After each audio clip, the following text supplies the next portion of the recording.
No toques mi computadora, conserje, GRITÓ el ingeniero entre risas, seguro de su superioridad. Pero en cuestión de segundos, aquel hombre de uniforme sencillo resolvió lo que en el equipo entero de expertos había podido. Preparat porque lo que verás cambiara todo lo que creas posible. ¿Desde donde nos escuchas?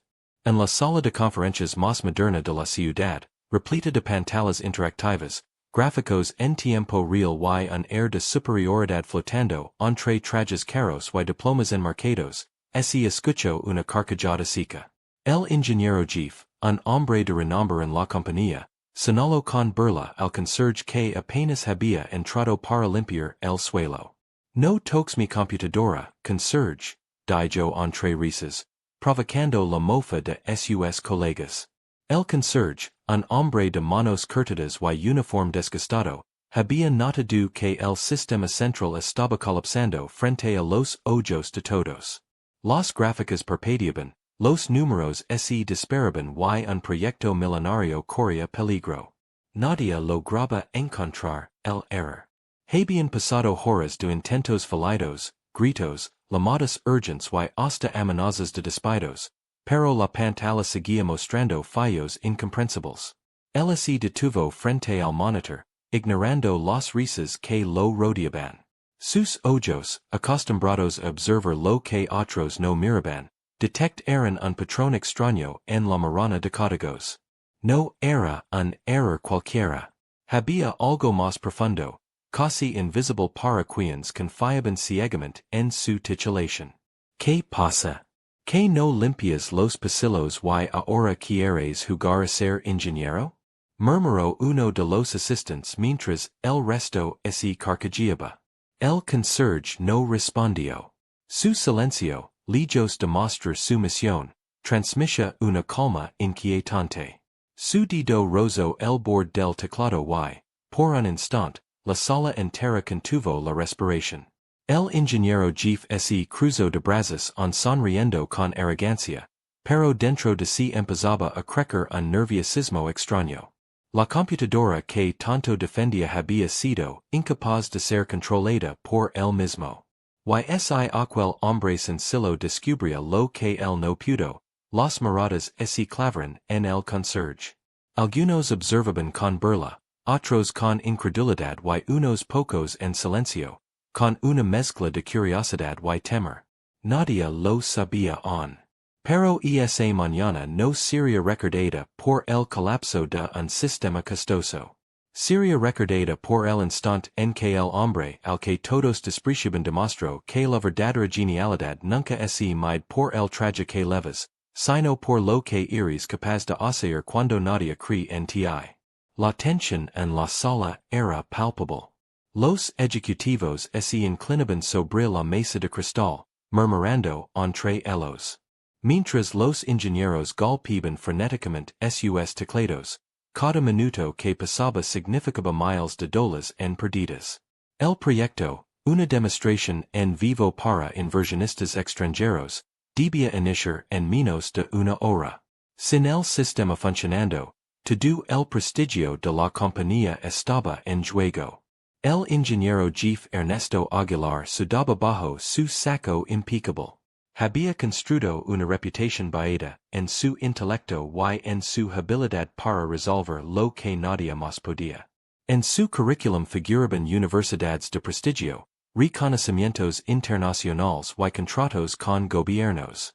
Sin embargo, frente a esa pantalla se sentía impotente. El código se resistía a toda lógica, como si alguien lo hubiera corrompido desde dentro. El conserje, cuyo nombre pocos recordaban, permanecía de pie en silencio. Se llamaba Julian Torres, un hombre de tantos años con el rostro marcado por arrugas prematuras y los ojos profundos de alguien que había visto demasiado.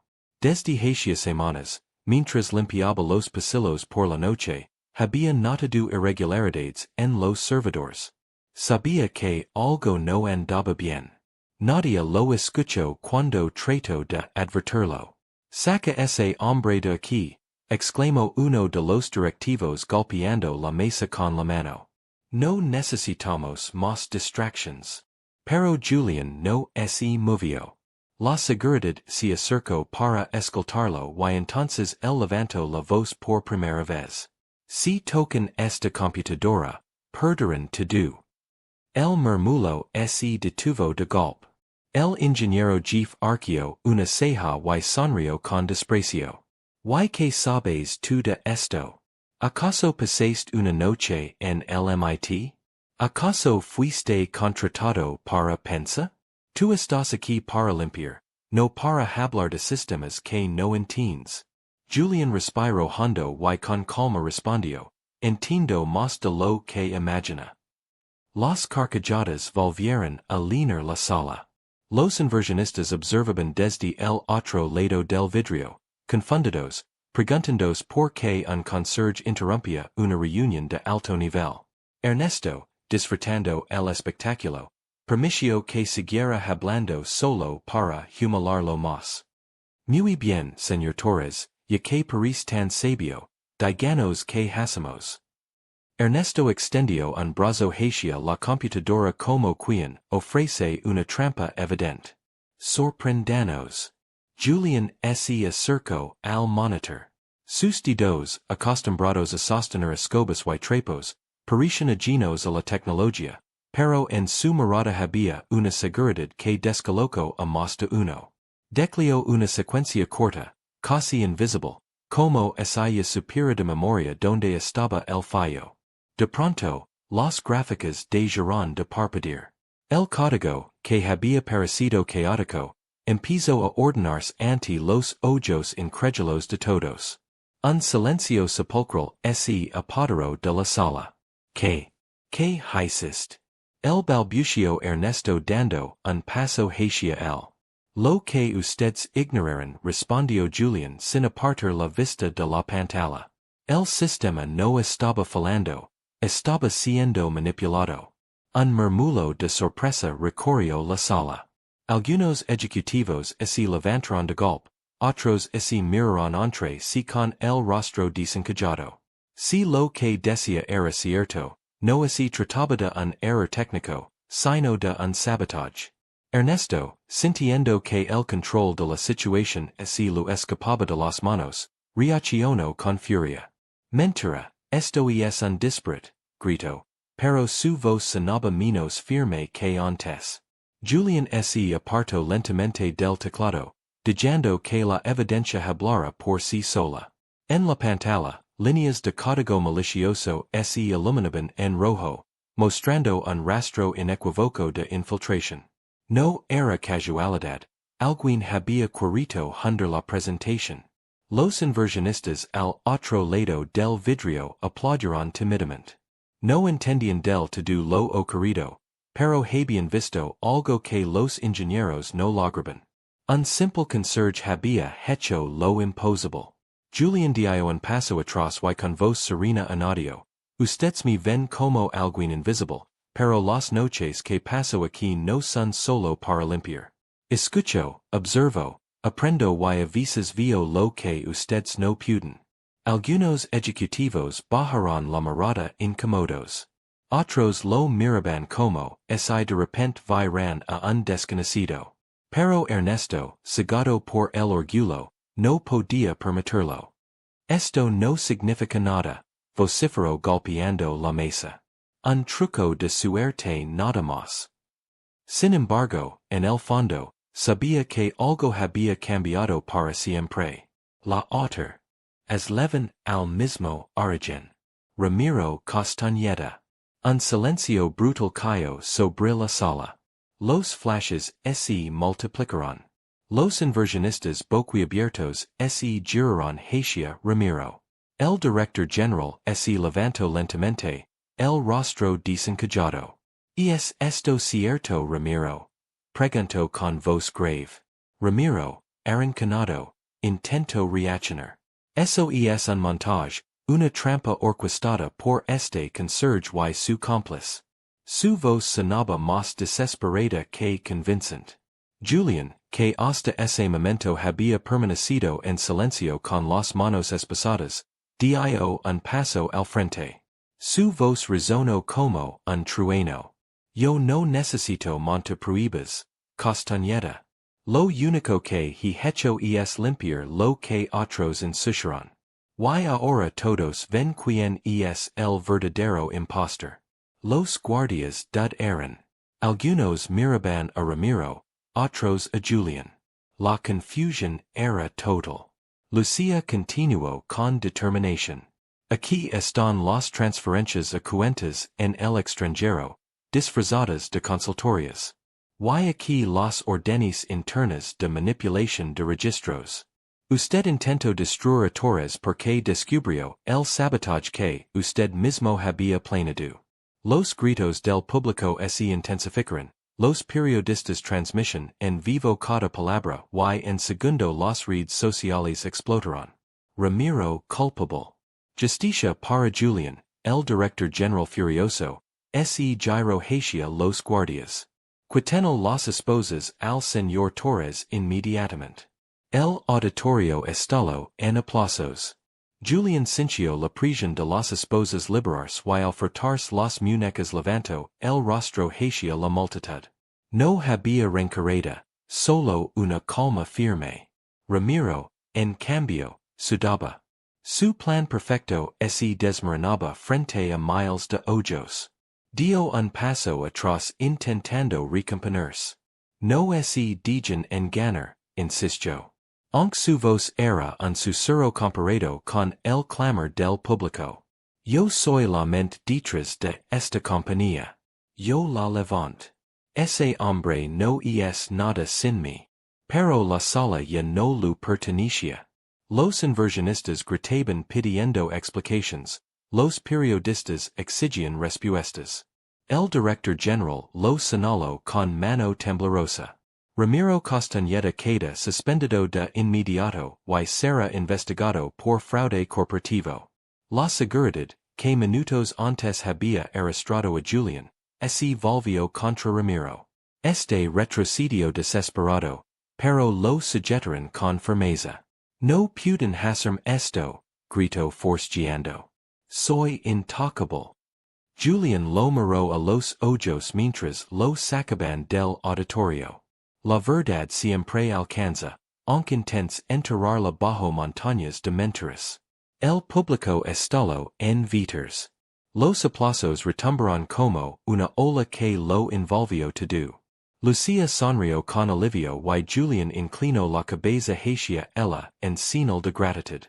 Por primera vez, el héroe improbable ya no era solo un conserje que había reparado un sistema. Era el hombre que había desnudado la corrupción frente al mundo, pero cuidaba un paso más, transformar esa victoria en un futuro real, donde la justicia no fuera solo un aplauso efímero, sino un cambio verdadero. El eco de los aplausos resonaba en el auditorio cuando Julian descendió del escenario. Por primera vez en su vida no caminaba como una sombra. Los flashes lo seguían. Las cámaras transmitían en vivo cada uno de sus gestos y la multitud lo vitoreaba con el fervor reservado a los héroes. Lucía lo alcanzó y con una sonrisa cansada, pero genuina, le dijo en voz baja. Lo logró. Julian negó con suavidad. Lo logramos, corrigió apretando su hombro. Esto nunca fue solo mío.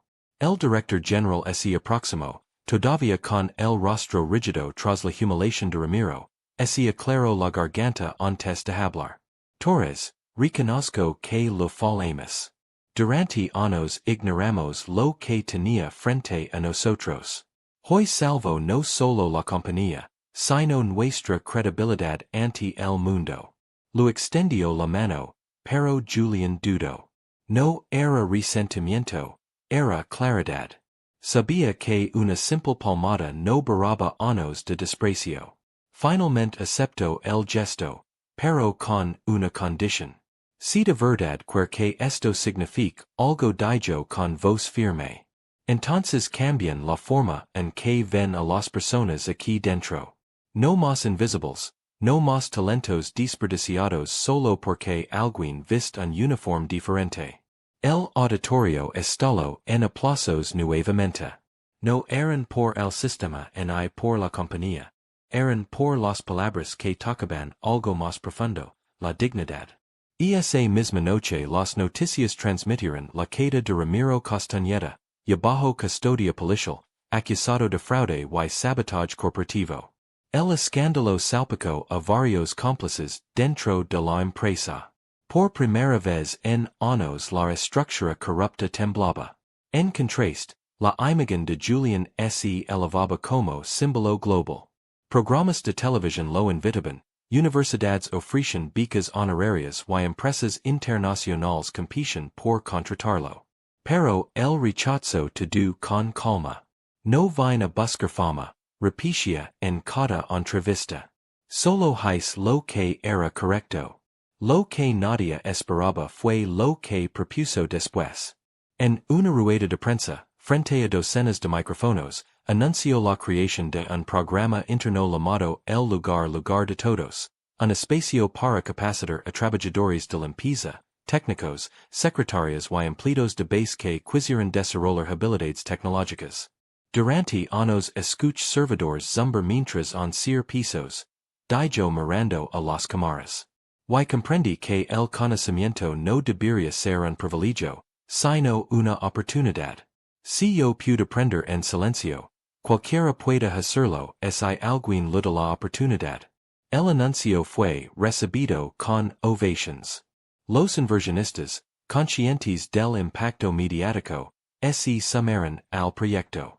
En cuestión de semanas, decenas de empleados que antes se sentían invisibles comenzaron a recibir formación y cada vez que una nueva historia de superación surgía, el nombre de Julian Torres burlaba como un faro. En lo personal, Julian no cambió su esencia. Seguía viviendo en su pequeño departamento, viajando en metro y saludando a sus compañeros de limpieza como siempre. La diferencia era que ahora ya no lo veían como el conserje, sino como el hombre que había demostrado que la grandeza se esconde en los lugares más humildes. Lucía, convertida en su aliada inseparable, fue nombrada directora del área de ciberseguridad.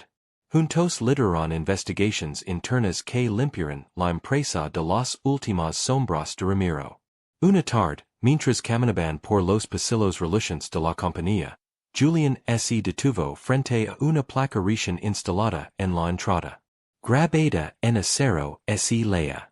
La innovación no nace del título que leves, sino de la pasión con la que miras lo que otros no ven.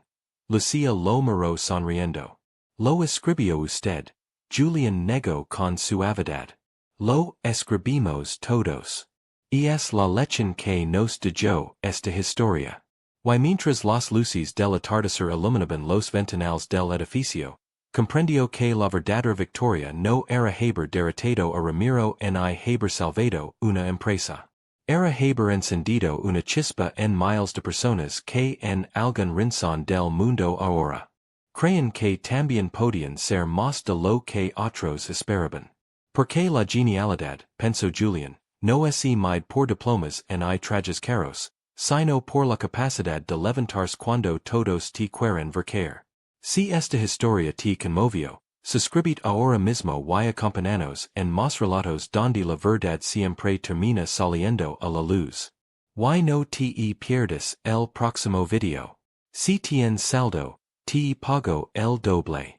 Ese burló el gerente hasta descubrir que era el dueño del banco. Idad que ejerce sobre todos había sido quebrada en cuestión de segundos y lo peor era que el hombre al que había despreciado frente a todos había sido quien lo expuso. Ese día la historia no había hecho más que comenzar. La sala, impregnada de silencio, se convirtió en un hervidero de emociones contenidas. Los inversionistas, separados por el cristal blindado, intercambiaban miradas de asombro. Algunos incluso levantaban sus teléfonos para grabar lo ocurrido. Los ejecutivos, rígidos en sus asientos, luchaban entre la incredulidad y el miedo de que sus carreras estuvieran en riesgo si aquel proyecto multimillonario se derrumbaba por negligencia. Julian permanecía de pie con las manos apoyadas en la mesa de cristal, observando la pantalla como si hubiera estado diseñada para él. No había arrogancia en su postura, solo la serenidad de quien sabe lo que está haciendo. La seguridad que segundos antes se disponía a escoltarlo fuera, se detuvo sin saber qué hacer. Nadie quería ser el primero en interrumpir lo que claramente parecía un milagro. El ingeniero jefe Ernesto sintió como su autoridad se desmoronaba frente a sus propios ojos. Durante años había sido la voz incuestionable. El rostro de los triunfos tecnológicos de la empresa, el hombre al que todos citaban como genio indiscutible. Y ahora aquel conserje al que ni siquiera saludaba por las mañanas lo había dejado en ridículo ante inversionistas extranjeros. Esto no prueba nada, dijo Ernesto con un hilo de voz apenas audible, pero la inseguridad en su tono lo traicionaba. Julián giró el rostro hacia él con calma, y señaló la pantalla. Ahí está la prueba. El error no fue humano, fue intencional. Alguien de su equipo insertó líneas de código para colapsar el sistema en plena demostración. Si no lo hubiera visto ahora, el sabotaje se habría consumado frente a todos. Las palabras resonaron como un disparo. Los ejecutivos se miraron con los ojos desorbitados. Un traitor en el equipo, un enemigo dentro de su propia casa. Aquello no solo ponía en peligro el proyecto, sino la reputación entera de la compañía. Uno de los directores, un hombre mayor de cabello gris, golpeó la mesa con la palma abierta. Expliquéis, Torres, ordinó esta vez sin el tono bullying con el que lo trataban siempre. Julián respiró hondo y caminó alrededor de la mesa. Su uniforme sencillo contrastaba con los trajes italianos y los relojes de oro que lo rodeaban, pero su voz cargaba un peso imposible de ignorar. Durante meses he visto como el sistema se ralentizaba por la noche. Mientras ustedes dormían, yo estaba aquí limpiando los pasillos, vaciando cestos, escuchando servidores que no deberían zumbar tanto. Comencé a revisar desde una terminal secundaria. No soy ingeniero titulado, pero aprendí a leer código mucho antes de ponerme este uniforme. Las miradas se clavaron en él. Algunas incrédulas, otras temerosas. ¿Por qué no lo reportaste? Preguntó el director de finanzas ajustándose las gafas. Lo hice. Julián bajó la mirada un instante, recordando. Mandé correos, toque puertas, nadie me escuchó. Para ustedes, yo solo era el conserje. Un silencio incómodo se instaló. Incluso los más arrogantes comenzaron a comprender la magnitud de su error. Los inversionistas al otro lado del cristal rompieron el silencio con un aplauso contenido, breve, pero lo suficientemente fuerte para atravesar la barrera de vidrio.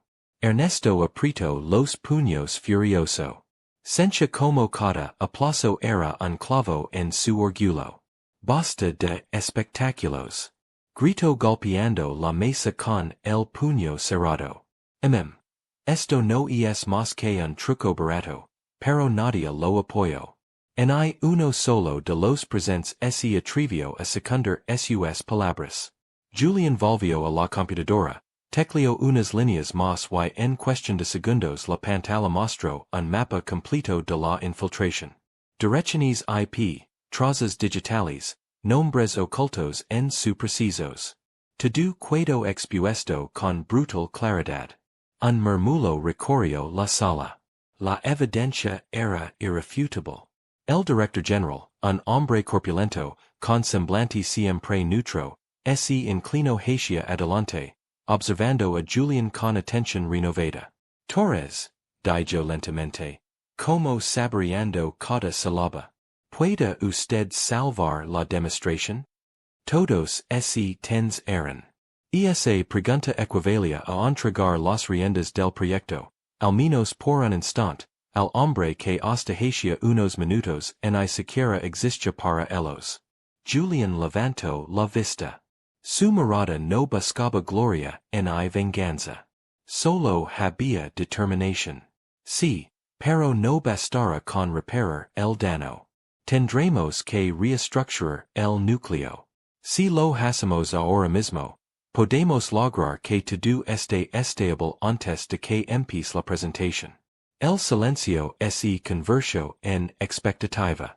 Ernesto, rojo de ira, abrió la boca para protestar, pero el director general lo calló con un gesto seco de la mano. Hágalo. Por primera vez en años, Julián se sentó en la silla principal de la sala de control. Sus dedos comenzaron a danzar sobre el teclado con movimientos rápidos y seguros.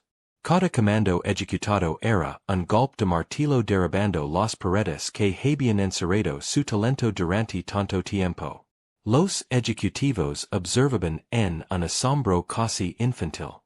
El conserje, el hombre que pasaba desapercibido en los pasillos, estaba reescribiendo la historia de la compañía ante sus propios ojos.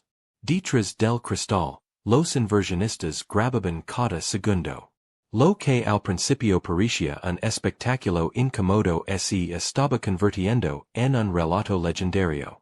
Y en medio de todo, Ernesto sentía que su mundo se desplomaba. El hombre que él había ridiculizado estaba a punto de convertirse en el salvador de aquello que él mismo no había podido controlar.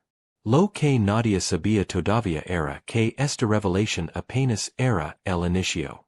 La verdad detrás del sabotaje, las razones que habían llevado a Julián a ocultar sus conocimientos durante tanto tiempo y el precio que todos pagarían por subestimarlo, estaban a punto de salir a la luz.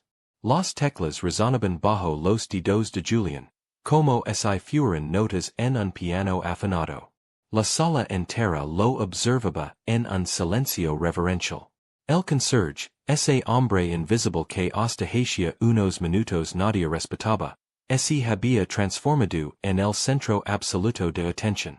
Cada comando que ejecutaba parecía arrancar un suspiro de la audiencia. La pantalla principal mostraba líneas de código que se desplegaban con fluidez. Julián no solo arreglaba el problema, lo desarmaba, lo entendía, lo desnudaba ante todos. Las alarmas del sistema desaparecían una tras otra, como si la computadora se rindiera a su lógica. Era como ver a un cirujano salvar un corazón al borde del colapso. Los ejecutivos empezaban a cambiar su expresión. Al principio incredulidad, luego respeto y ahora un leve temor, porque comprendían que aquel hombre no era lo que parecía y si había sido capaz de esconder semejante conocimiento bajo un uniforme de conserje, también podía ser capaz de ver cosas que ellos mismos no se atrevían a mirar.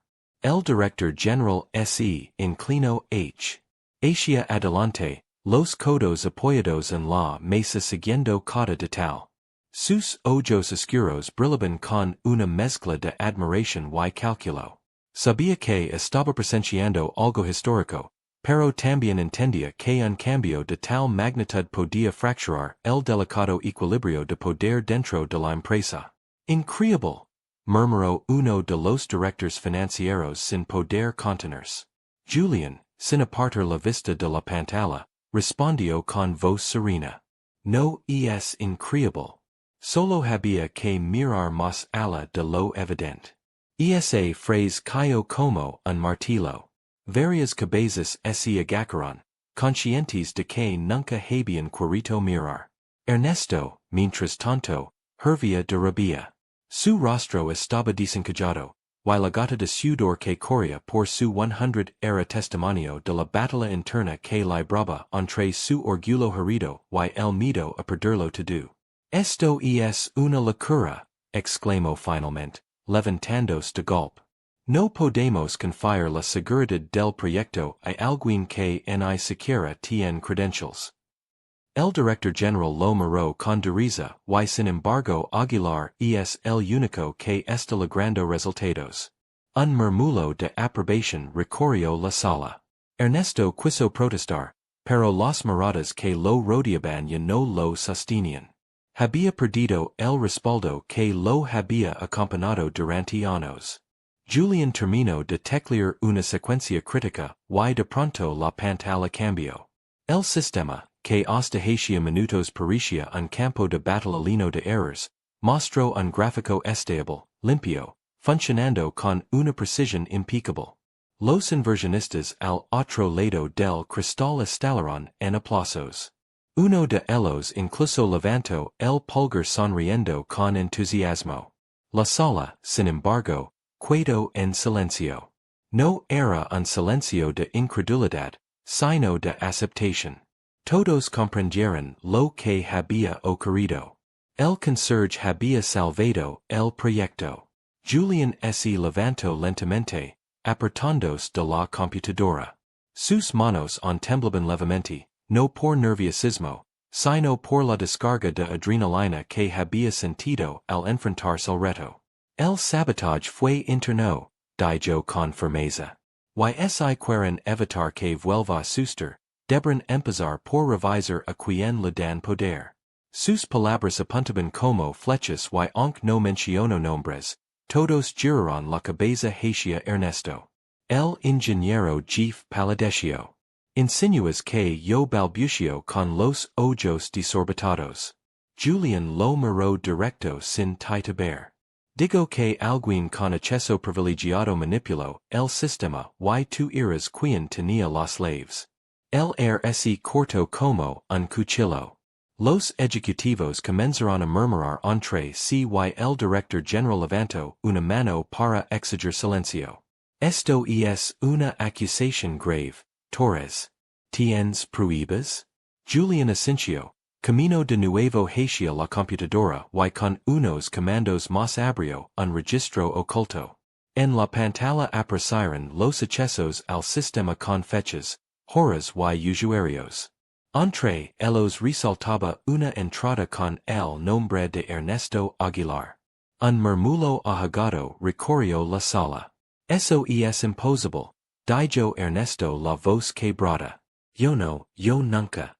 Pero las evidencias estaban ahí irrefutables. Los ejecutivos se miraron, algunos indignados, otros aliviados de tener a un culpable claro.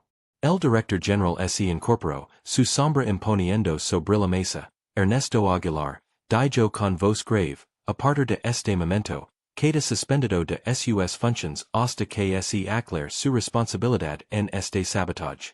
El ingeniero jefe sintió que el mundo se le derrumbaba. Sus piernas flaquearon y por un instante pareció que iba a desplomarse. La seguridad se acercó a él y en su rostro apareció una mueca de desesperación. No pueden hacerme esto. Soy el mejor que tienen, gritó forcejeando mientras lo escoltaban hacia la salida. Julian lo observó con una mezcla de compasión y firmeza. Sabía que no había placer en la humiliación de otro hombre. Pero también entendía que la justicia debía cumplirse. La puerta se cerró tras Ernesto y el silencio volvió a instalarse. El director general se volvió hacia Julian, sus ojos fijos en él como quien descubre un tesoro oculto. Torres, dijo lentamente, casi con solemnidad. Necesito que lidera la presentación. Los ejecutivos abrieron los ojos de par en par.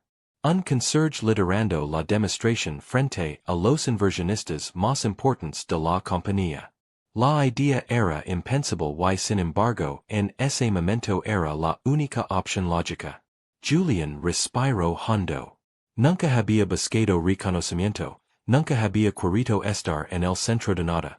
Pero sabía que esa aceptaba tendría la oportunidad de demostrar al mundo que la genialidad no entiende de uniformes en de títulos. Se giró hacia los presentes y con voz clara respondió, lo hair. La noticia cayó como un rayo en la sala. El conserje iba a liderar la presentación. Hubo un instante de confusión, de incredulidad, incluso de indignación. Algunos directivos se removieron en sus sillas, incapaces de concebir la imagen de un hombre con uniforme azul oscuro y zapatos gastados tomando el lugar que hasta ese día pertenecía a la élite. Esto es una locura, Protesto una mujer del comité ejecutivo con voz aguda y cargada de nervios. ¿Cómo vamos a poner la reputación de la compañía en manos de alguien sin credentials? El director general la fulminó con la mirada. ¿Y acaso alguno de ustedes logró lo que él acaba de hacer? Replicó con dureza. El silencio fue la respuesta. Nadie podía negar que Julián había hecho lo imposible en cuestión de minutos. Los inversionistas, al otro lado del cristal ya no se limitaban a observar. Golpeaban suavemente los vidrios con los nudillos, como si exageran que aquel hombre cruz era la línea y tomara el mando. La presión era real, palpable, y cada segundo que pasaba sin avanzar ponía en riesgo no solo la demostración, sino también la confianza de quienes tenían millones listos para invertir. Julián miró sus propias manos, manchadas de polvo de escoba, y con leves rastros de grasa de las máquinas que había revisado en sus rondas nocturnas. Nunca había imaginado estar en esa posición. Durante años se había acostumbrado a ser invisible, a pasar desapercibido, mientras su mente, como un torrente incontrolable absorbía cada fragmento de conocimiento que encontraba a su alrededor. Recordó las noches en que limpiaba los pisos de mármol mientras, en secreto copiaba manuales olvidados de informática, los repasaba en los pasillos vacíos y practicaba en terminales secundarias. Había aprendido en soledad. Sin maestros ni diplomas, guiado solo por su curiosidad insaciable y la certeza de que el saber no pertenece a una élite, sino a quien está dispuesto a buscarlo. Y ahora esa búsqueda lo había traído hasta aquí. Acepto, dijo finalmente. Su voz grave y firme, el director general asintió con una leve sonrisa. Muy bien, prepárenlo. Los técnicos desconcertados comenzaron a ajustar la sala de conferencias para la presentación. La gran pantalla central se encendió con el logo de la compañía mientras los inversionistas eran conducidos al auditorio principal. Armalo de expectativas llenaba los pasillos. Nadie quería perderse aquel momento histórico. Julián caminó hacia la tarima principal. Con cada paso sentía el peso de las miradas clavadas en su espalda. Algunos lo observaban con respeto reconocido, otros con resentimiento y unos pocos con miedo, pero ninguno podía apartar los ojos de él. En primera fila, un grupo de inversionistas extranjeros conversaba en susurros. Habían viajado desde distintas partes del mundo para presenciar la innovación prometida. Y aunque el inicio había sido caótico, lo que veían ahora despertaba aún más interés. ¿Quién es ese hombre? Preguntó uno de ellos en voz baja. El conserje, respondió un ejecutivo apenas audible con un dejo de vergüenza. La palabra provocó sonrisas incrédulas, pero también un brillo de curiosidad. Un conserje, un hombre sin título, capaz de desarmar en segundos lo que un equipo de ingenieros había fallado en resolver. El solo contraste era lo suficientemente poderoso como para atrapar su atención. Julián subió al escenario. Por un instante, su sombra se proyectó en la enorme pantalla detrás de él y la imagen fue simbólica. Un hombre sencillo, sin nada que demostrar, enfrentándose a los gigantes del mundo corporativo, tomó el micrófono con calma. Buenos días, dijo. Y su voz resonó firme en el auditorio. Sé que muchos de ustedes se preguntan qué hace un conserje aquí frente a ustedes y la respuesta es simple. Estoy aquí porque el sistema que iban a ver colapsó y porque fui yo quien lo salvó. Un murmullo recorrió el salón. Algunos sonrieron con sorpresa, otros asintieron en silencio. No estoy aquí para dar discursos elegantes, continuó.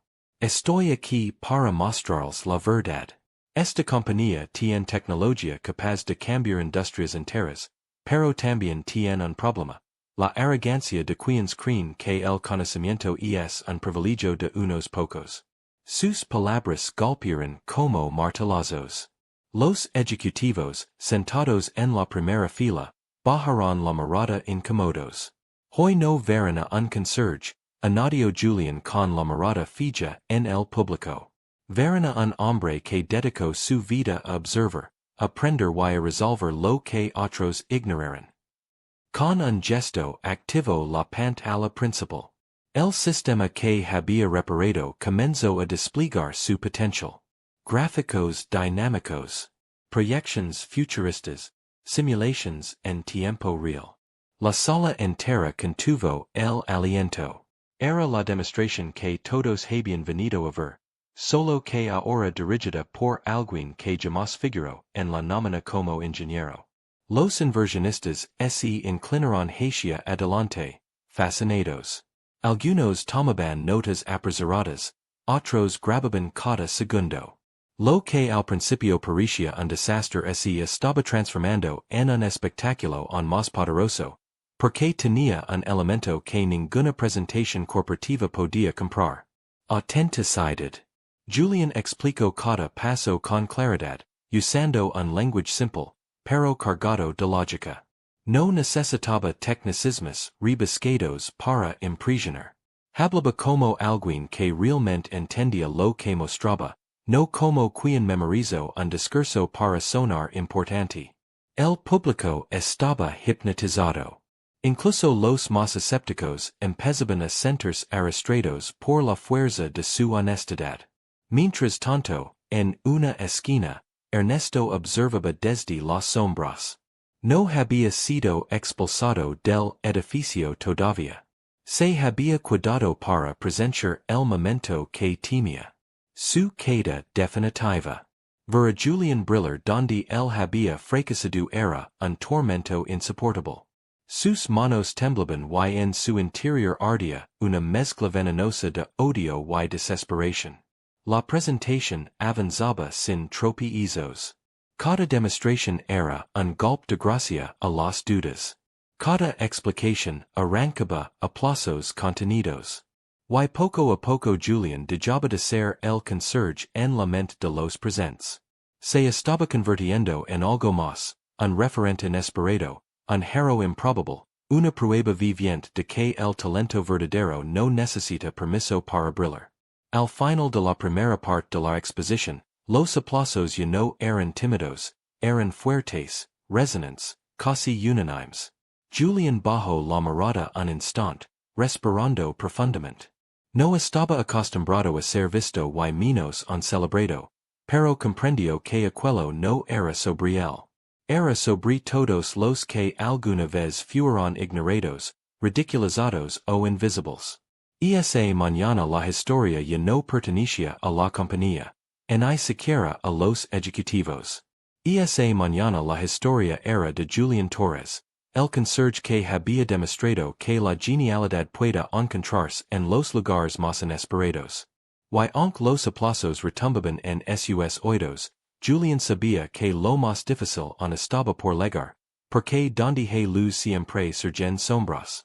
El auditorio vibraba con aplausos, los flashes de cámaras parpadeaban desde las filas traseras y los inversionistas estrechaban las manos de los directivos, murmurando en distintos idiomas palabras de entusiasmo. Julián, aun con el micrófono en mano, respiraba profundamente. No buscaba gloria, pero el reconocimiento lo envolvía como una ola imposible de detener. Sin embargo, mientras el público se dejaba llevar por la euforia en las sombras, alguien tramaba lo contrario. Ernesto Aguilar, el ingeniero quedó en desgracia, permanecía en pie junto a una de las columnas laterales, oculto entre asistentes y técnicos. Sus ojos, antes llenos de orgullo, brillaban ahora con un rencor desmedido. Sentía que le habían arrebatado todo, su puesto, su reputación, el respeto de sus colegas. Y lo peor de todo era que aquel hombre al que había despreciado por años, el conserje, se erigía ahora como un héroe frente a todos. No podía permitirlo. Apretó los dientes mientras observaba la pantalla, y en su mente surgió un pensamiento venenoso. Si yo caigo, él también será. Mientras Julián pasaba a la segunda fase de la demostración, Una simulación de alta complejidad que mostraba cómo el sistema podía predecir variables en tiempo real. Ernesto se deslizó hacia un panel secundario de control en el costado del escenario. Conoce los accesos ocultos, las rutas internas del software. Él mismo había diseñado varias de esas puertas traseras. Si conseguía activar una falla en plena exposición, podría ridiculizar a Julian y demostrar que su éxito era un simple golpe de suerte. El murmullo del público crecía conforme los gráficos brillaban en la pantalla central. Julian señalaba puntos clave, explicaba con sencillez lo que para otros era incomprensible y lograba arrancar sonrisas y gestos de aprobación de los inversionistas. Algunos y discutían cifras en voz baja, calculando inversiones millonarias. Ernesto, agachado frente al panel, tecleó con rapidez. Sus dedos temblaban, pero la rabia le daba firmeza. Insertó una línea de comando que había preparado semanas atrás, un código fantasma diseñado para colapsar el sistema desde adentro. La pantalla parpadeó. Un segundo de silencio absoluto recorrió el auditorio. Los gráficos titularon y comenzaron a deformarse como si estuvieran a pie. Punto de colapsar de nuevo. Un murmullo inquieto se elevó entre los asistentes. Los directivos se miraron entre sí con el rostro desencajado. El director general se incorporó de golpe, temiendo que la catástrofe volviera a arruinar la oportunidad más grande de la compañía. Todos los ojos se giraron hacia Julian. El conserje permanecía erguido.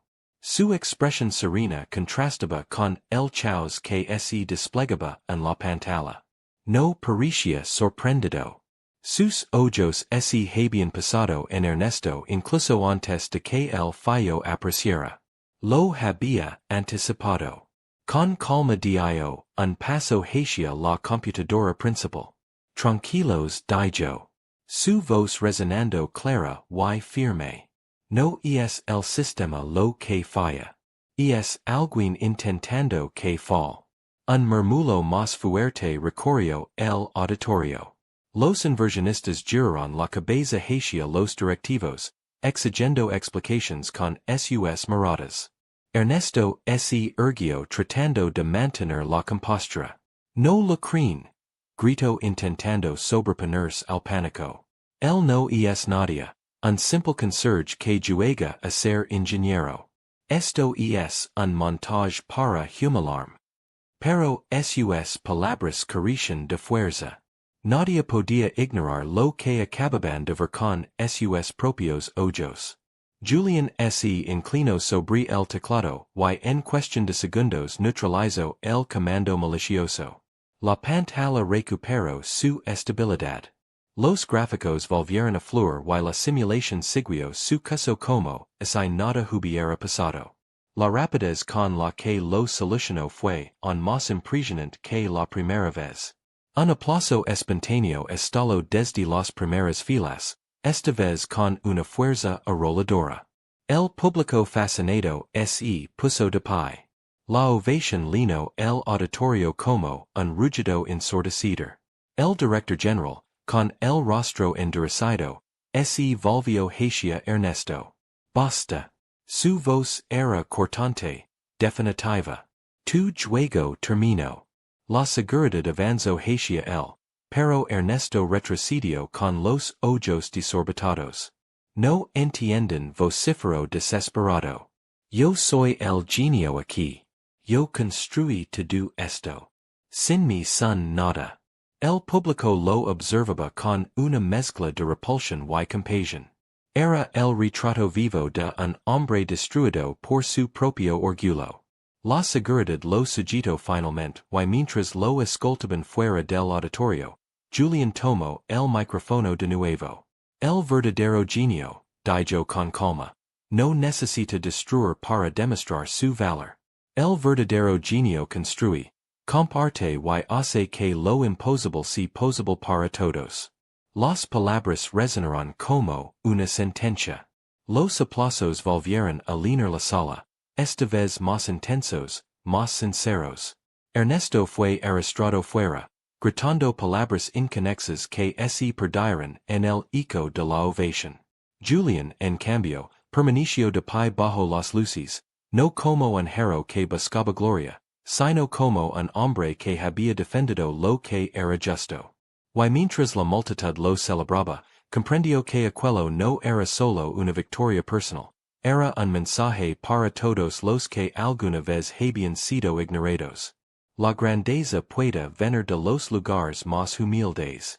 Pero Julián también sabía que el enemigo no siempre se encuentra frente a los ojos de todos. Y mientras los aplausos retumbaban en lo más profundo de su ser, percibió que la batalla apenas comenzaba. El auditorio todavía resonaba con los aplausos cuando Julián bajó la mirada y soltó lentamente el micrófono. Sentía el corazón acelerado, pero su rostro se mantenía sereno. Había nacido en silencio, crecido en el anonimato y aprendido en la sombra. Ahora, por primera vez en su vida, toda una multitud lo celebraba. Los inversionistas extranjeros se levantaron de sus asientos. Uno de ellos, un hombre alto de cabello plateado y acento alemán, se abrió paso hasta el escenario. Sus pasos resonaron en la madera como un anuncio solemne. Cuando llegó frente a Julián, extendió la mano con firmeza. Extraordinario, dijo en un español marcado pero claro. Jamás había presenciado una reacción tan rápida, ni siquiera en nuestros laboratorios en Berlín. ¿Cuál es su puesto oficial en esta compañía? Un murmullo expectante recorrió la sala. Julián dudó unos segundos. Podría haber mentido. Podría haberse inventado un título rimbombante para encajar en ese mundo, pero no lo hizo. Soy conserje. Su voz fue tranquila, pero el impacto fue devastador. El auditorio estalló en murmullos. Algunos se rieron incrédulos, otros abrieron los ojos como platos y más de uno levantó la vista hacia los directivos buscando una explicación. El hombre alemán frunció el ceño como si creyera que había entendido mal. Conserje, repitió, sí, limpió pisos, vació papeleras, encerró pasillos. Julián lo miró sin titubear y mientras hacía eso observaba, aprendía y entendía el sistema que ustedes creen. El silencio que siguió fue brutal. El contraste entre la simpleza de sus palabras y la magnitud de lo que había logrado era tan poderoso que parecía casi irreal. Los directivos, que hasta hacía unas horas lo ignoraban, se retorcían en sus asientos. La humillación colectiva los atravesaba. Habían tenido un genio en front durante años y jamás lo habían reconocido. El director general se levantó, caminó lentamente hacia el escenario con las manos entrelazadas detrás de la espalda. Cuando llegó al lado de Julián, tomó el micrófono. Señores inversionistas, dijo con voz firme. Este hombre acaba de salvar no solo nuestra demostración, sino la reputación de nuestra compañía. No importa cuál sea su puesto en el organigrama, a partir de hoy lo reconoceremos por lo que realmente es un talento esencial. Los aplausos volvieron a estallar, esta vez más fuertes. Los inversionistas asintieron. Algunos incluso se pusieron de pie para aplaudir con respeto. Julián sintió un nudo en la garganta, pero no dijo que así no era. Sabía que aquel momento era más grande que él mismo. Uno de los inversionistas asiáticos, un hombre de traje oscuro y expresión impenetrable, levantó la voz. Señor Torres, pronunció su apellido con cuidado. Me interesa saber si alguna vez consideraría trabajar directamente con nosotros. En Tokio tenemos un equipo de innovación que sabría valorar sus habilidades, mucho más de lo que por lo que vio se lo ha valorado aquí. Un murmullo de sorpresa se elevó. Un conserje recibiendo una oferta internacional en medio de una presentación corporativa. Era inaudito. Julián respiró hondo. No respondió de inmediato. Miró a los ejecutivos que lo habían despreciado. Vio en sus ojos miedo y súplica. Ellos sabían que si él aceptaba, perderían más que un empleado. Perderían al hombre que acababa de convertirse en el rostro de su salvación. Antes de contestar, Julián devolvió la mirada al público. No vine aquí a buscar un puesto dijo. Finalmente vine porque alguien intentó destruir lo que otros construyeron con esfuerzo. Si algo me queda claro es que el verdadero problema no está en las computadoras, sino en las personas que las controlan. Sus palabras fueron recibidas con un silencio pesado, cargado de verdad. Muchos bajaron la cabeza. En ese instante el director general tomó la palabra otra vez tratando de retomar el control. El señor Torres tiene razón y precisamente por eso este sabotaje no quedará impune. Hemos identificado el exceso de Ernesto Aguilar, pero sospecho que hay más detrás de esto. Nadie actúa solo cuando se trata de operaciones tan meticulosas. Los inversionistas intercambiaron miradas serias. Aquello ya no era un simple error técnico, era un complot. Si había intereses oscuros moviendo hilos, entonces el asunto era mucho más grande de lo que parecía. Julián frunció el ceño. En el fondo, él lo había presentado desde hacía semanas. Había visto patrones demasiado complejos como para que fueran obra de un solo hombre. Ernesto quizá era culpable, pero no era el único. En una esquina, un ejecutivo de rostro enjuto y mirada fría tomó nota en silencio. Nadie lo miraba, pero sus dedos se movían rápido sobre una tablita, enviando mensajes cifrados a alguien fuera del edificio. Era el verdadero cerebro del sabotaje y sabía que ahora tenía un nuevo enemigo, el conserje que había visto demasiado. El auditorio vibraba entre euforia y tensión. Julián, sin saberlo, acababa de entrar en un juego mucho más peligroso que cualquier código informático, un juego en el que la verdad podía costar la vida. El auditorio vibraba todavía con los ecos de los aplausos, pero entre la multitud había alguien que no aplaudía. Sentado en un rincón casi invisible a los ojos de todos, el ejecutivo de rostro enjuto y cabello perfectamente peinado observaba con frialdad. Su nombre era Ramiro Castañeda, director de operaciones internas, un hombre que rara vez hablaba en público, pero que movía más hilos de los que cualquiera imaginaba. Mientras Julián recibía la ovación y los inversionistas se mostraban fascinados, Ramiro inclinó la cabeza hacia su tablita y escribió un mensaje cifrado. El experimento falló. El conserje descubrió más de lo que debía. Activar el plan secundario. Lo envió con la rapidez de quien no duda y enseguida borró la conversación. Nadie reparó en él. Estaba acostumbrado a ser invisible tanto como lo había estado Julián durante años. Solo que en su caso era por conveniencia. El poder más efectivo es el que se ejerce desde las sombras. En el escenario, Julián continuaba con la presentación. Su voz clara y su explicación sencilla habían convertido lo que parecía un desastre en un espectáculo convincente. Los gráficos fluían, los simuladores mostraban predicciones exactas y los inversionistas ascension con entusiasmo. Algunos incluso ya hablaban de cifras astronómicas que estaban dispuestos a invertir.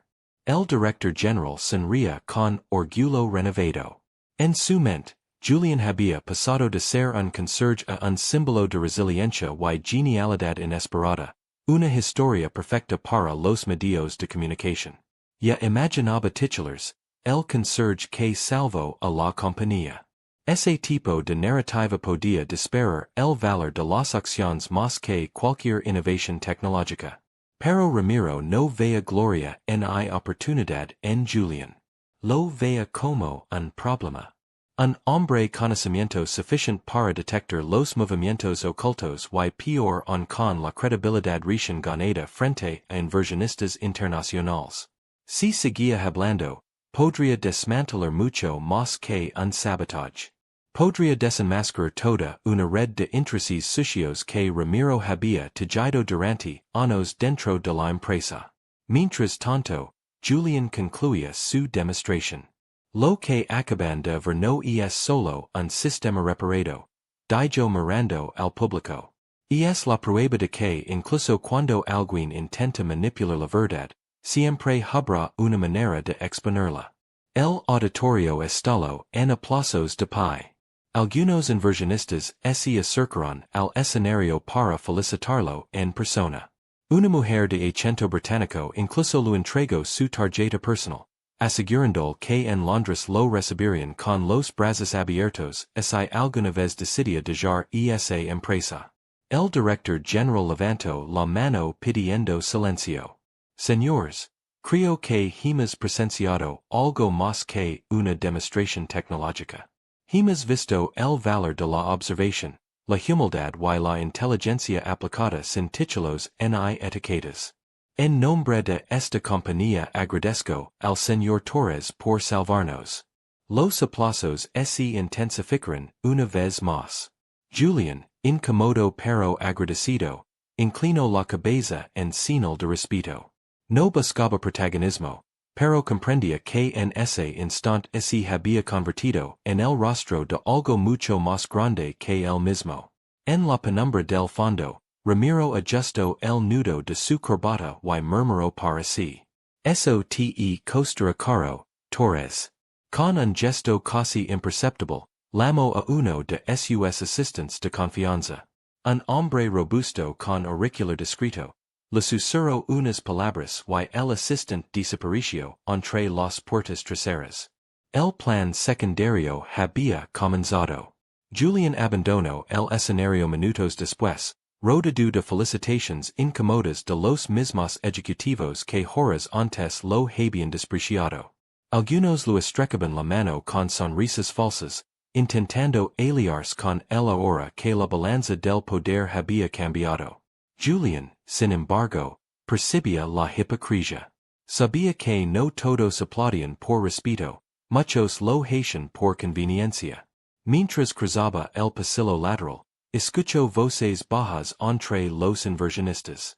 Ese hombre es oro puro, dijo uno. Imaginan el impacto mediático si trabajara con nosotros. Un símbolo perfecto de meritocracia. Añadió otro. Los medios deberían esta historia. Julian apretó los labios. No le gustaba ser tratado como un símbolo. Él solo quería hacer lo correcto, reparar lo que estaba roto y exponer la verdad. Lo que no sabía era que, en ese mismo momento Ramiro movía fichas en las sombras para asegurarse de que nunca más tuviera oportunidad de hablar. En una oficina apartada, lejos del bullicio del auditorio, Ramiro se reunió con tres de sus hombres de confianza. Cerró las cortinas y habló con voz baja, pero firme. Ese conserje es peligroso. No solo descubrió el sabotaje, sino que lo resolvió frente a todos. Ahora lo ven como un héroe. Si permite que siga ganando influencia, podría destapar cosas que no podemos permitir. Uno de los hombres preguntó, ¿qué hacemos con él? Ramiro entrecerró los ojos calculando cada palabra. Que desaparezca. No añadió levantando un dedo. Primero digamos que disfrute un poco de su gloria. Así la queda será más dolorosa. En ese instante el destino de Julian quedó marcado. Había pasado de ser invisible a convertirse en un problema tan grande que los hombres más poderosos en la sala conspiraban contra él. Y mientras los aplausos todavía resonaban en su memoria, Willan no tenía idea de la tormenta que se avecinaba. La mañana siguiente amaneció con titulares que parecían sacados de una película. El conserje que salvó a la empresa del uniforme azul al genio oculto. Un héroe improbable cambia el rumbo de una demostración milenaria. Los periódicos, portales digitales y noticieros de televisión repiten el mismo relato una y otra vez.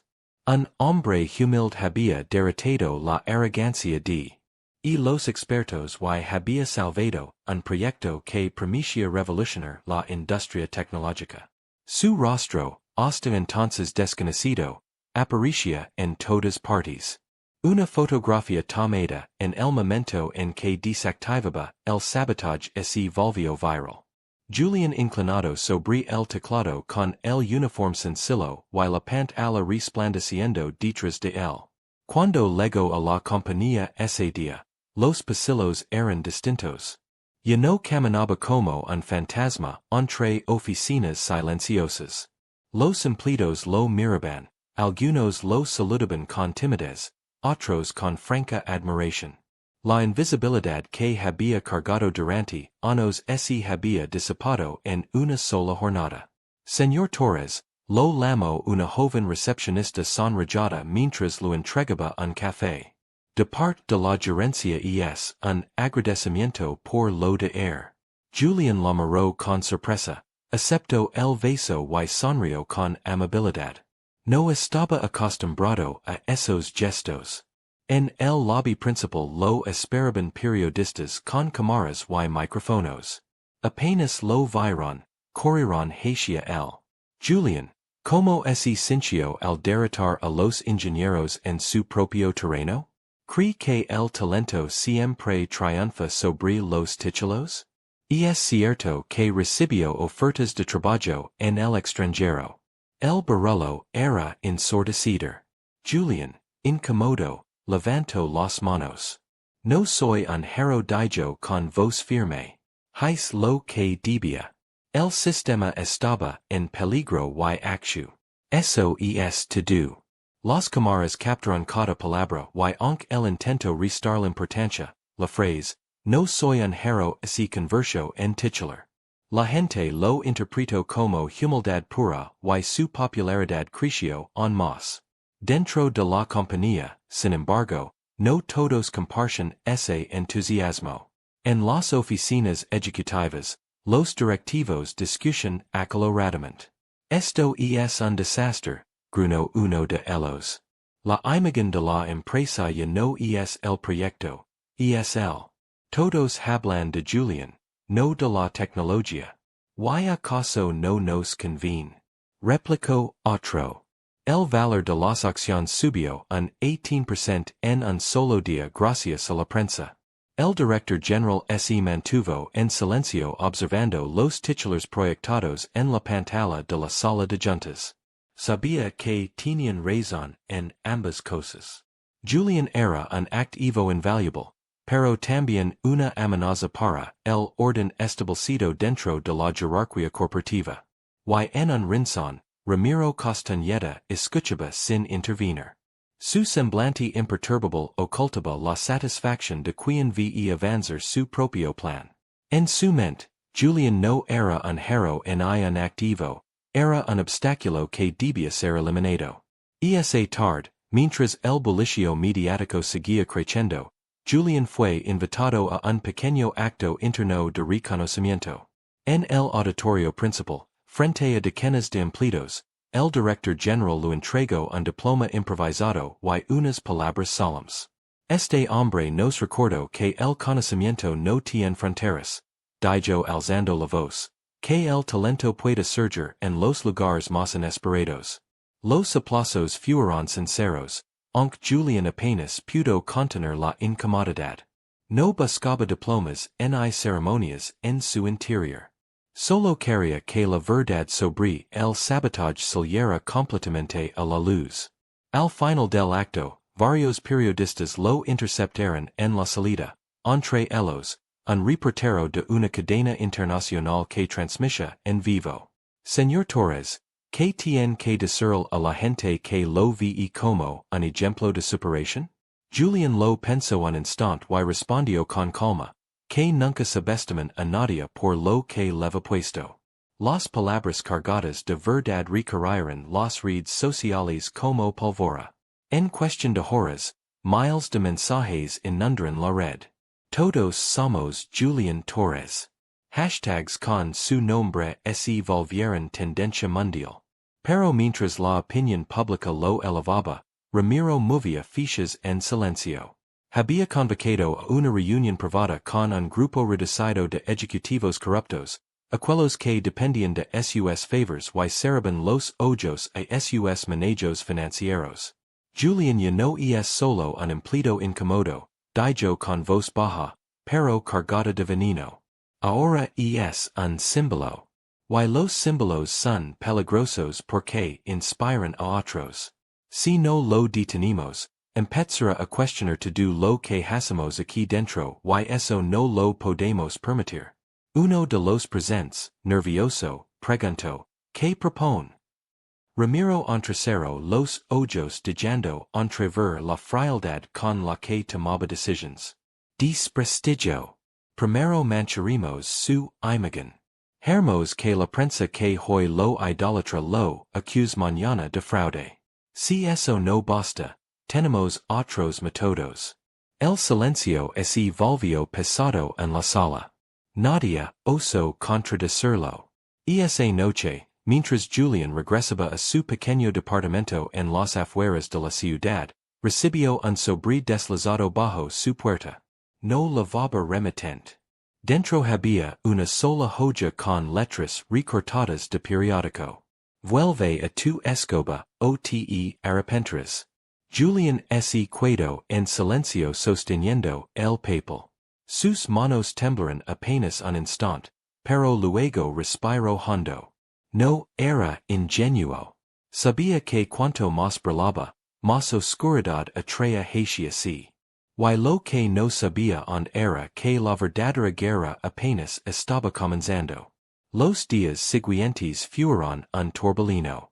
Julian, que había pasado años siendo invisible, ahora no podía salir a la calle sin que alguien lo reconociera. En el metro, las personas lo pedían fotos. En la tienda de la esquina los vecinos lo felicitaban con sonrisas orgullosas. Incluso los niños lo señalaban diciendo, es el conserje genio. Al principio esa atención lo desbordaba, pero luego comenzó a notar algo extraño. No todas las miradas eran de admiración. Entre los flashes de cámaras y los saludos cálidos había rostros que lo observaban con frialdad, como esperando que cometiera un error para saltar sobre él. La primera estacada legó en forma de titular. El conserje genio, robo código de la empresa. Julian se quedó inmóvil al leerlo en la portada de un periódico nacional.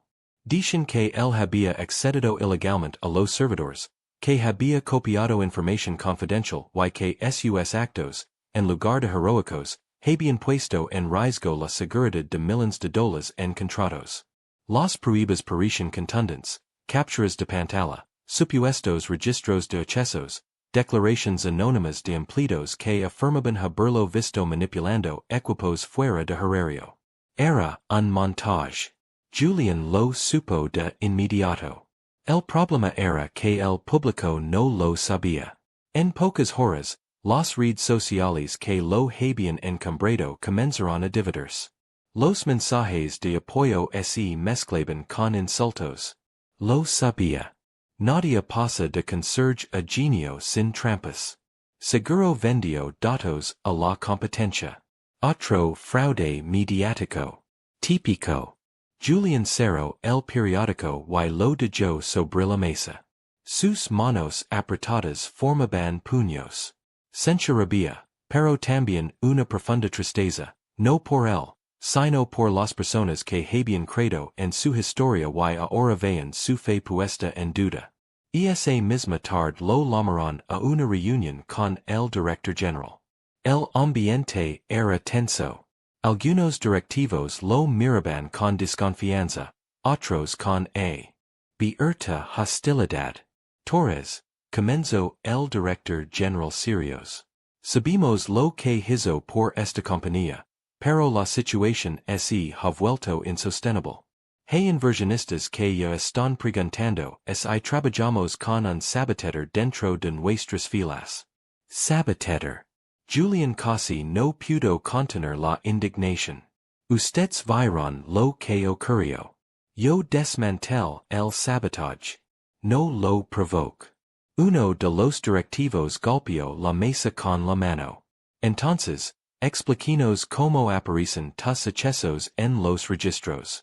Julian lo miró fijamente, porque alguien los plantó, como lo hicieron antes cuando intentaron hundir el sistema. Esta vez quieren hundirme a mí. Las palabras resonaron, pero el silencio que siguió demostró que no todos estaban dispuestos a creerlo. Ramiro, sentado al final de la mesa, escondía una sonrisa apenas perceptible. Había movido los países con precisión quirúrgica. Pruebas falsas, rumores filtrados a la prensa, empleados comprados para dar testimonios. El plan avanzaba justo como lo había imaginado. Al salir de la reunión, Julian fue interceptado por periodistas. Y es cierto que robó información de la empresa. Lo van a despedir. Reconoce que accedió ilegalmente al sistema. La avalancha de preguntas lo golpeaba como una tormenta. Julian no respondió. Caminó en silencio con la mirada fija mientras los flashes loban. Esa noche, de regreso en su departamento, encontró la puerta entreabierta. Entró con cautela y notó que alguien había revolcado sus cosas. Cajones abiertos, papeles en el suelo, incluso el colchón levantado. Sobre la mesa de Girón un objeto inquietante, un USB negro. Lo tomó con cuidado. En su interior encontró documentos falsificados que lo implicaban en masse. Era una trampa burda, pero efectiva para quien no supiera leer entre líneas. Julian suspiró y se dejó caer en la silla. Sabía que estaba enfrentando a alguien con poder real, alguien que no temía ensuciarse las manos para destruirlo. En la oficina central, mientras tanto, Ramiro brindaba con whisky en su despacho. Ya dio el primer paso hacia la queda, murmuró para sí. Pronto dejará de ser el héroe para convertirse en un fraude y cuando todos lo repudian, nadie lo defendrá. Pero lo que Ramiro no comprendía era que Julian había pasado toda su vida enfrentando la invisibilidad, la indiferencia y el desprecio. Estaba acostumbrado a luchar sin que nadie creyera en él. Y aunque ahora lo atacaran con todo el peso de la maquinaria corporativa, no estaba dispuesto a rendirse. Se inclinó sobre su mesa, guardó el USB en un sobre y escribió una sola frase en su libreta. Si quieren guerra, la tendrán. La batalla por la verdad apenas comenzaba. La mañana siguiente, Julian llegó a la compañía con paso firme, aunque por dentro cargaba una tormenta. Ya no lo recibían con sonrisas. Ahora los mismos pasillos que días atrás habían sido alfombra de aplausos se llenaban de miradas frías, cuchicheos y gestos de desconfianza. Los rumores habían hecho su trabajo. Ahí vi el impostor, murmuró un ingeniero al verlo pasar. Un genio no necesita robar, no. Agregó otro en voz más baja. Julian no respondió. Había aprendido desde joven que la indignación no servía de nada frente a la mentira. Lo que realmente derrumba una farsa son las pruebas. Y eso era lo que necesitaba. Ahora se dirigió al cuarto de servidores, el mismo donde tantas noches había trabajado en silencio. Ali, mientras los demás dormían, él había descubierto irregularidades mucho antes de que estallara la crisis. Si había un lugar donde podía encontrar rastros del complot, era ese. Encendió una terminal secundaria y comenzó a revisar los registros antiguos. Durante horas buscó entre líneas de código, hechizos ocultos y archivos encriptados. La paciencia era su mejor arma. Sabía que quienes habían montado la trampa confiaban en que nadie con suficiente conocimiento osaría investigar desde abajo, pero ellos no contaban con que él precisamente había aprendido a mirar donde otros jamás miraban. Y entonces lo encontró, un poquito de datos insertado con fecha posterior a la noche del sabotaje. Los hechos no correspondían a él, aunque el sistema había sido manipulado para que levaran su nombre. Había rastros de alguien más, una huella digital que intentaron ocultar, pero que permanecía como cicatriz en el código. Julián sonrió apenas. Tenía la primera pista, pero no podía enfrentar solo al monstruo que se alzaba contra él. Necesitaba aliados y la ayuda luego de un lugar inesperado. Señor Torres, dijo una voz suave a sus espaldas. Julián giró y vio a Lucía Morales, una joven ingeniera recién contratada con lentes grandes y air tímido. La había visto un par de veces, siempre trabajando hasta tarde, siempre en silencio. Yo sé que no robo nada, dijo ella, nerviosa, apretando una carpeta contra el pecho. He visto los hechos. Trabajo en el área de ciberseguridad y, bueno, sé reconocer cuando alguien altera un registro. Julián la miró con gratitud. ¿Por qué me lo dices? Preguntó con cautela. Porque si ellos ganan, la compañía se pudre desde dentro y yo no vine aquí a ver como mi trabajo se convierte en un nido de corrupción. Lo entregó la carpeta. Dentro había capturas de pantallas y locks que mostraban que en la misma hora en que supuestamente Julián robaba información, él estaba en otra parte del edificio, registrado por las cámaras internas. Era una cortada sólida. Esto podría salvarme, dijo Julián con los ojos brillando por primera vez en días. Lucía asintió. No es lo entregue a cualquiera. El enemigo está más arriba de lo que cree. Las palabras confirmaron lo que Julián ya intuía. Ernesto había sido solo un peón. El verdadero cerebro estaba más arriba en la cúpula. Esa tarde Julián y Lucía se reunieron en una cafetería lejos de la compañía. Ali hablaron con franqueza. Lucía confesó que había notado movimientos sospechosos en las cuentas internas. Transferencias disfrazadas de gastos operativos que no tenían sentido. Todo conducía a una misma firma digital, la de Ramiro Castañeda. Julián apretó los dientes. Por fin tenía un nombre claro. Entonces, SESL, murmuró, el que me quiere destruir. Lucía lo miró con seriedad. Why no se detendrá. Si se atrevió a incriminarlo, y es capaz de mucho más. Necesitamos exponerlo rápido. Julián respiró hondo. La lucha había dejado de ser por su nombre. Ahora era por la verdad, por la empresa y por todos los que habían confiado en él. Al regresar al edificio se encontró con una escena inesperada. Algunos trabajadores de limpieza lo esperaban cerca de la entrada. Eran compañeros de oficio, hombres y mujeres que como él habían pasado años invisibles. Estamos contigo, Julián, dijo uno de ellos, un anciano de manos ásperas. Sabemos quién eres.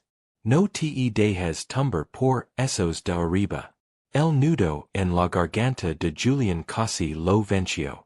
No eran inversionistas, ni directivos, ni periodistas. Eran los suyos, los que conocen el peso de ser ignorados. Y en ese instante comprendió que ya no lucaba solo. Mientras tanto, en el despacho más alto de el edificio, Ramiro Castañeda observaba a los noticieros en silencio. Las encuestas mostraban que, pese a los titulares negativos, una gran parte del público en defendía a Julián. Eso lo irritaba. El conserje no sabe cuándo rendirse, murmuró. Su asistente le preguntó qué hacer. Ramiro, con los ojos fijos en la pantalla, respondió con frialdad, si no se con palabras, será con hechos.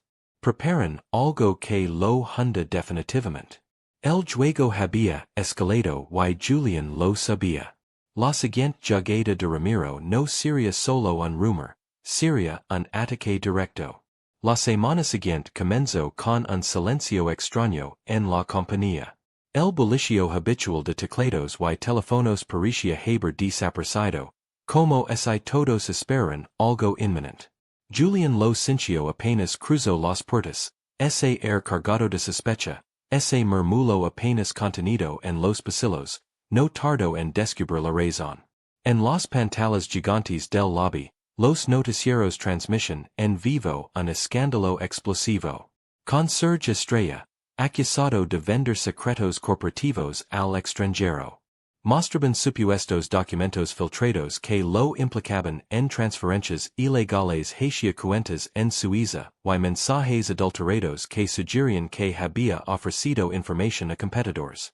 Empleados lo miraban como si vieran a un trader. Algunos se apartaban al paso, otros susurraban con repulsión. Todo había sido cuidadosamente preparado. La campana de Ramiro alcanzaba su clímax. Lucía lo encontró en uno de los pasillos. Lavaba el rostro pálido, pero los ojos determinados. Y es un montaje, dijo sin rodeos. Lo fabricaron con acceso a las bases internas. Solo alguien con rango directivo pudo manipular la información así. Ramiro susurró Julian sin vacilar. Ella asintió. Lo escuché. Estaba en una llamada cifrada. Hablaba de la queda definitiva. Quieren que lo arresten. Como sus palabras hubieran invocado la desgracia, dos agents de seguridad interna aparecieron en ese instante acompañados por policías uniformados. Julian Torres, preguntó el oficial al frente. Queda detenido por sospecha de fraude corporativo y venta de secretos industriales. El auditorio de empleados se congeló. Todos miraban, algunos con horror, otros con satisfacción morbosa. Era el espectáculo que Ramiro había planeado, la queda pública del hombre que había eclipsado a los poderosos. Julian levantó las manos. No en rendición, sino en calma. No soy culpable, dijo en voz alta, mirando a todos. Y voy a probarlo. Lucía quiso intervenir, pero fue apartada. Julian fue escoltado entre cámaras y micrófonos. La escena se transmitió en directo. El héroe convertido en villano. En el despacho más alto, Ramiro observaba con una copa de vino en la mano. Sus labios se curvaron en una sonrisa helada. Game over, murmuró para sí. Pero la partida estaba lejos de terminar. En la sala de interrogatorios, Julian permanecía sentado frente a un escritorio metálico.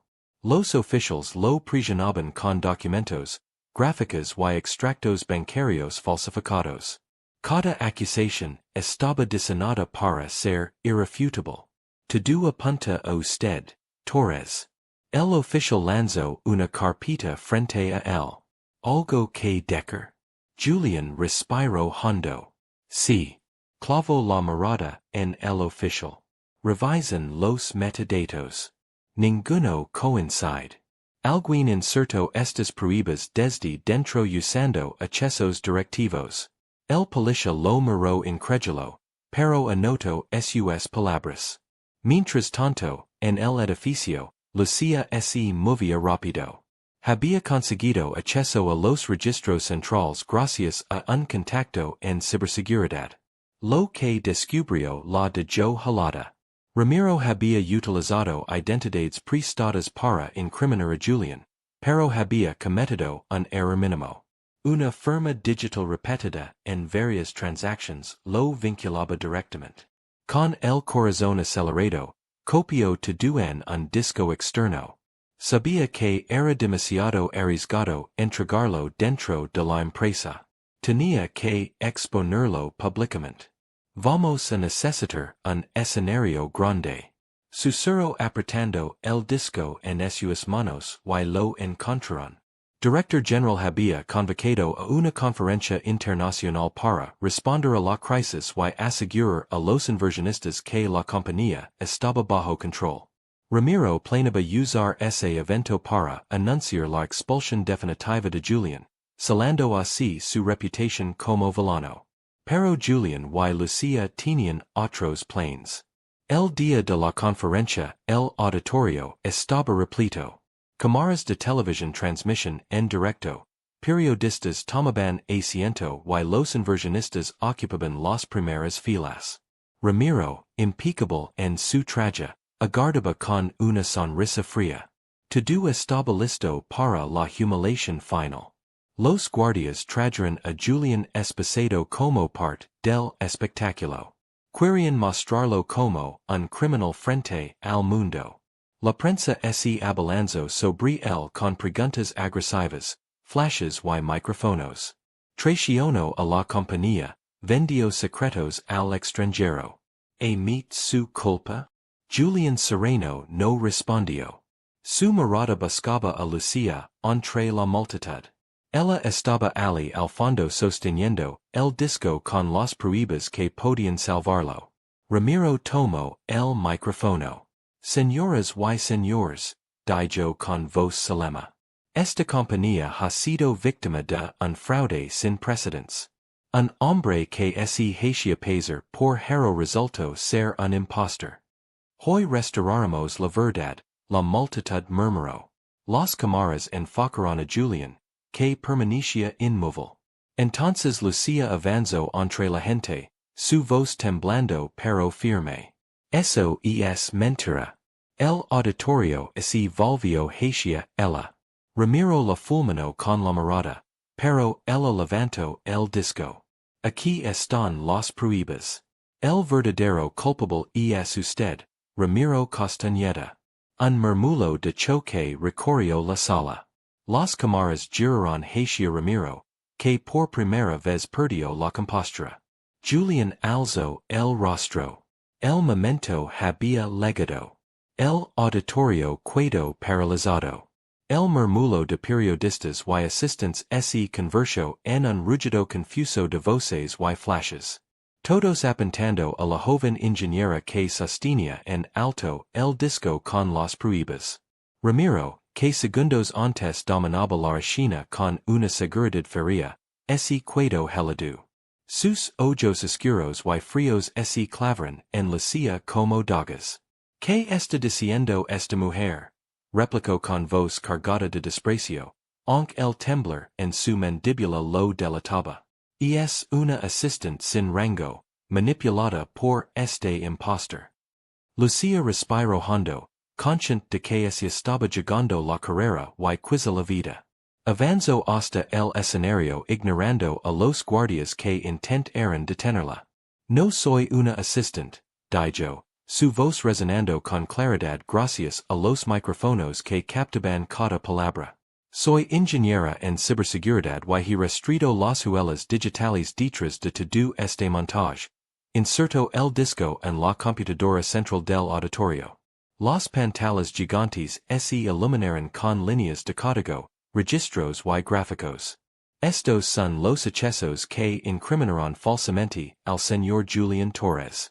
Como pueden ver, los metadatos no corresponden a él. Aquí están las firmas digitales reales. Amplió la pantalla con un gesto. Todd.